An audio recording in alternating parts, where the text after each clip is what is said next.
Welcome back, everyone. This is BNSF Railnet.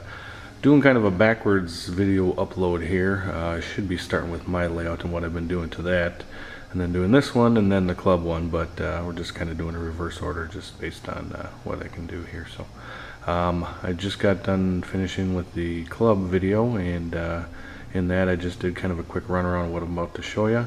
So we'll get into that here. So what it is I've been kind of swindled into, actually I wanted to, but joined the Minnesota Fremo group, and I'm just building a module here. So what mine entails, you have to go by the Fremo standards, which I don't know, but I'll take a look and see if I can post something about a link to their group as far as club membership and stuff like that. But there are standards to the modules, distances you have to be from edges, track joints, and wiring and stuff like that. Beyond that, anything in the middle is kind of free range. So what I decided to do was a double track curve into, over here is into a single track curve. This end plate here that matches up is a 24-inch width, and then the track has to be dead center and 6 inches straight. And then from there you can kind of go whatever you want to. So mine was a transition into a double track main, and the main line comes out here. Sorry if you can't see this, but it meets up here.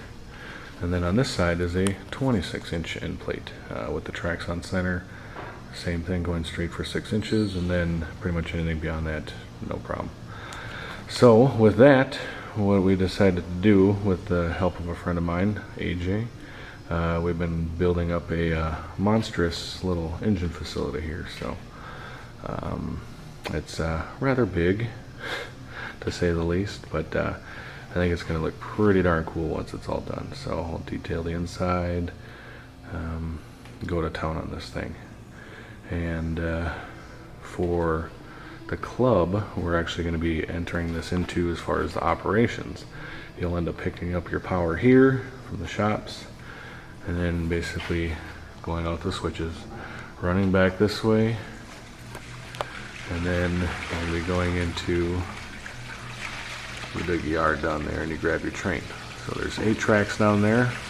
Figure if you're going to run 3 engines, it's 24 engines total, and this will hold actually 9 groups of 3. This holds 27 engines, 28 to 32 I think if you do a lot of Jeeps in there. So but minimum big axle engines are I think 27. So it's a total of like 7 or 8 of these kits. It's big, that's all I can say. And then as far as like the gaps and stuff like that, I've actually gone down and put in PC ties. The ties have been welded to the rail, and then you go ahead and cut your joint. So when you go to actually take these things apart, they come back up flush, and kind of all the way, you kind of see it all the way down. But that's just a flush joint. Otherwise, like on the ends, you have your track come up about 1 inch or so off the edge, and then you get little fitter rails. This is actually just an expansion joint, so something to fill in the gap that everything doesn't perfectly mesh up. So just a temporary little thing, but otherwise the tracks always, if they were to butt up, I'll show you in another section on the other side. But that's that. And then as far as down on this end, we have pretty much kind of like a wash rack inside that building. So we'll be coming into that. It's a total of 6 tracks wide at its widest point, and 2, 3, 6 kits long, so pretty big. And then coming back this way, haven't decided what this building's gonna be yet, but it's gonna be a nice big double building with the track going on the inside. So all the way through the second one. And then coming into the main switch off the track there. And then as far as support, you just little 1/2-inch pipes, and the wiring, it's kind of just like a regular layout, but at the ends you have little junctions, and then they'll connect together to the next module using a little Jones plug, and we clamp the modules together, as far as between each one. And you can use different legs, whichever works for you, metal, wood. And then as far as this module is going to be permanently together, so that's why the bolts are in there to hold this thing together. And then more of the wiring. And this would be just like a typical joint here. You'll have your connectors, just a short jump over there, clamps. And then as far as alignment goes, to always line up the modules, I stuck little brass pins, and that makes that there's always a perfectly lined up joint, and it never is gonna, the module will always be together. So, and that's kind of what the other guys have done on the Fremo modules. So AG did that up, and it worked out perfect. So ain't gonna complain one bit. But yeah, it's kind of the wiring. Everything has to be DCC, all the frogs and turnouts and all that kind of stuff. You can either do tortoise switch machines, which I'll probably do down the road, but just for now, to get it up and running, I just threw in the hand throws, which works. So, and then we'll see if I can get a long shot there. But, and on the outside right here, I have a little wrecker track or whatever. It can be crane track, something like that. So, who knows? Rotary plow, we'll have something there. So that's what I've been up to. So this has actually been a lot of fun. Wanted to do one of these for a long time. I apologize I didn't do actually kind of a step-by-step process of how I built the thing. But I am actually going to, I got the bugs, so I'm going to be doing another one. And I will do a kind of a step-by-step on that as far as building that new module up too. But that'll be a little more towards Christmas. So not going to start that yet, just going to run with this one. Scenic it up and get it all ready to go. So the one neat thing about this module is it starts out as a single to a double right here, and it is a single right hand turn into the double. My friend AJ, who's been helping me work with this module, he's also a member of the Minnesota Fremo group, did a mirrored one. So my double track would actually meet up with his right here, and then comes down into a single track there.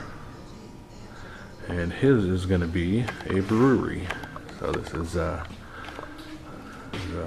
kind of a mill plant back here going to be. It's going to have a big building right here, which actually this is going to be a run-through track. So it's something similar to like the Walters Heritage Furniture or something like that. He's got it around here somewhere, but I don't see it at the moment.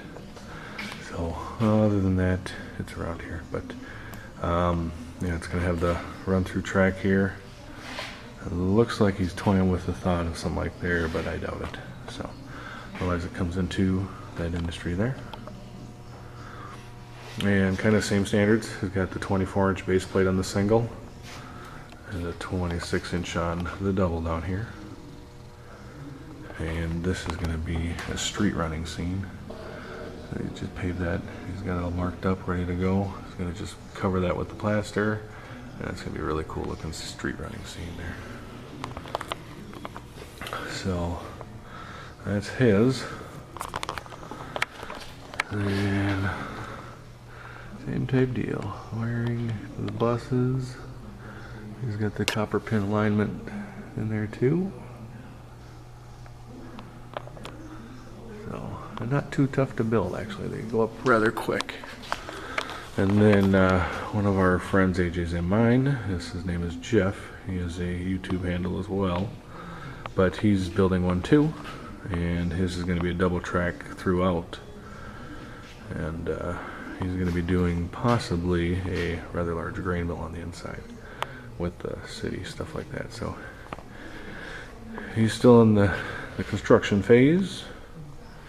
Got his road bed laid though, the mains, which is the only part that you need to start with. So that's why he's got everything in there is kind of free range, lots of track running and stuff like that. So this is going to be a cool one too. But there's 3 big new curves to the Fremo group in Minnesota.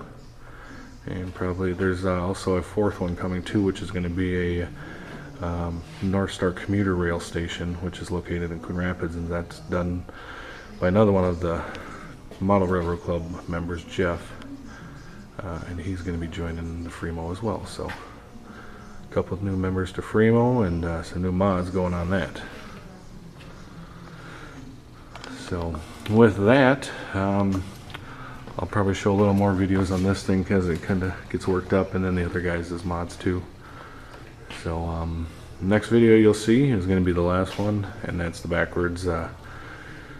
Maybe I'll upload them the right way, so we'll just tape them backwards and then we'll play them forward. So stay tuned for the next video. That should be on the actual home layout and what I've been doing there. And until then, thanks for watching, you guys. See you later. Bye bye.